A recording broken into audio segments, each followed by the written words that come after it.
Sveiki, mani sauc Aigars, un jūs esat BeSafe Latvija YouTube kanālā.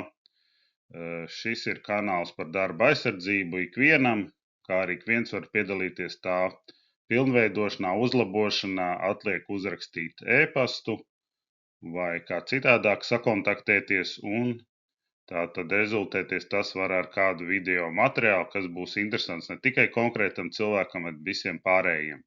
Tāpatās var dalīties ar šo informāciju, tā kā izmantot maksimāli, ja jūs uzskatāt, ka tas ir tā vērts, lai mums visiem drošs darbs. Tad šodien paskatīsimies vienu plakātu, kas atrodas vienā Latvijas uzņēmumā, kur ir noliktava, un cilvēki attiecīgi brauc uz šo te noliktavu vai nu piegādāt preces, vai nu paņemt preces. Paskatīsimies, kas tur ir labs šajā plakātā un kas tur būtu uzlabojams. Tad šāda ir informācija. Es, protams, esmu izdzēsis uzņēmumu nosaukumu un tālruņus, jo tas nav tik svarīgi, bet, kā mēs redzam, teorētiski viņa ir paredzēta apmeklētājiem un šoferiem. Tad tā ir viena lieta, kāpēc tādiem, tad varbūt visiem rakstam piegādātājiem vai sadarbības partneriem vienalga, jo šis ir, kas ir apmeklētāji, šoferi nav apmeklētāji, ja, tā kā, jā, taisam šīs informācijas un plakātus attiecīgi šajā gadījumā uz noliktavas, tad domājam, kas tur ir rakstīts. Ejam tālāk. Nākamais, protams, par ierašanos paziņot noliktavas darbiniekiem. Ja mums nav telefona, tad apakšā ir jābūt telefonam, kad mēs zvanam, ja, vai tur rakstīts, kad zvanam, bet ko nozīmē paziņot? Jo, ja tu pirmoreiz ierodies, tev ir jāsaprot, kur vēl tie noliktavas darbinieki ir, ja tu tur, teiksim, īsti nedrīkst nekur iet, un te ir daudz noteikumu, par ko mēs runājam, tad šis ir pavisam jocīgi. Ja, teiksim, būtu uzreiz pirms iebraukšanas noliktavā, vai vispār tur uzreiz noliktava, kur mēs redzam, ka cilvēki pieiet, nebrauc iekšā, tad teorētiski šādi te varētu būt, bet šajā gadījumā es zinu, kad bija liela telpa un kaut kur tur telpas galā pašā tālākā stūrī ir noliktava, kur atrodas šie te cilvēki, un tad mums uz turieni tā kā jānokļūst. Par to, kā droši it kā uz turieni nokļūt, mums te kaut kas ir uzrakstīts. Tālāk, protams, mums prasa vesti, kas varētu būt ok, un tālāk ir aizsargapavi. Kāpēc apmeklētājiem? Ok, tur varbūt šoferiem vai tie, kas piegādā preces, jā. Ja saviem darbiniekiem ir viens stāsts, bet, teiksim, prasīt no visiem, kas atbrauc, ka viņi staigā ar speciāliem aizsargapaviem, tas ir izaicinājums. Jautājums, kā tas, protams, tiek nokontrolēts un pēc tam. Bet, protams, ka, teiksim, priekš apmeklētāji mēs it kā varam uzrakstīt jebkādu sviestu un cerēt, ka viņi to ievēros.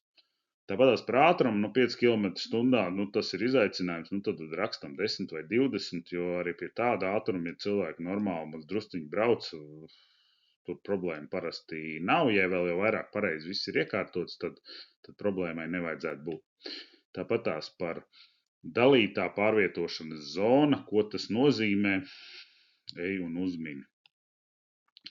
Tāpatās par šo te distanci pirms un pēc ievērot drošu distanci 3 metri no kā?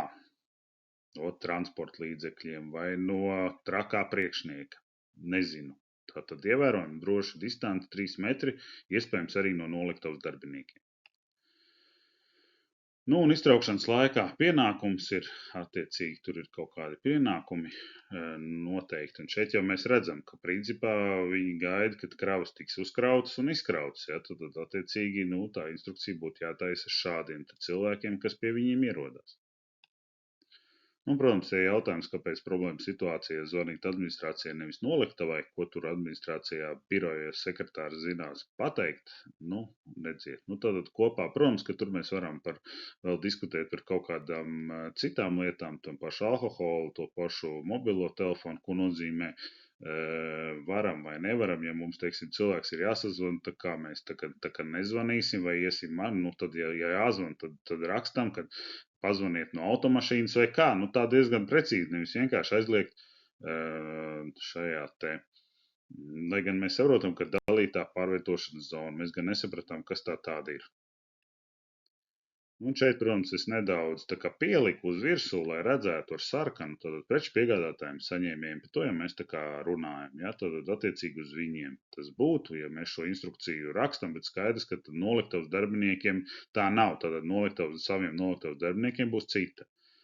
Attiecīgi izliekam, es šajā gadījumā 20, bet varbūt arī 10 noņemam un atstarojošo vēsti. Jā, ja mēs gribam, vēl ideālāk, ka tumšajā laikā, vai kaut kā tā, jā, jo, staigāt katru visu dienu un cauri arī ir jautājums. Protams, ka vieglāk, protams, ir uzrakstīt vajag vēsti un viss, jo tad tur sākās diskusija, kurā brīdī ir tumšais laiks un kurā nē. Apaust mēs izņēmām, šķērsojot attiecīgi transporta līdzekļi. Mēs runājam par transporta līdzekļiem un par šiem 3 vai 5 metriem. Attiecīgi, kā mēs redzam, iet runa par to, ka priekšā un aizmugurē, bet vispār šķērsojot transporta līdzekļu ceļu. Bet mēs zinām, ka bīstamība ir arī sānos, ja pēkšņi iekrāvējs griežās, viņš var netīšām uzbraukt virsū. Tā kā tur ir jādomā, kur ir šie 3 metri un kā tā uzrakstīt, lai visi to varētu saprast. Un, attiecīgi, tad izkraušanas laikā mēs pārvietojamies, ir jābūt iezīmētām šīm ceļiem. Attiecīgi, mēs zinām, ka par šiem ceļiem mēs aizējam pie noliktavas darbiniekiem. Ja tur ir laukums, kā šeit zaļš, tad mēs uzglabājam, saņemam informāciju. Attiecīgi, par gājas ceļu varam atgriezties atpakaļ pie automašīnas, iebraukt, paņemt preci un braukt projām. Ja, tā kā, un, protams, ka apakšā mēs rakstam noliktavas vadītājs vai noliktavas darbinieks, kuram mēs tad zvanam, ja mums ir neskaidrība, un tas ir ļoti normāli. Ja mēs vispār no šīs instrukcijas neko nesaprotam, tad jau vairāk, ja viņi ir tādi kā pirms tam, kur ir kaut kas uzrakstīts un kaut kas līdz galam nav uzrakstīts, tad mēs varam zvanīt attiecīgi šim cilvēkam un prasīt, kur mums ir jāiet un kas mums ir jādara. Un video noslēgumā vēlos novēlēt visiem foršu dzīvi, drošā darbā.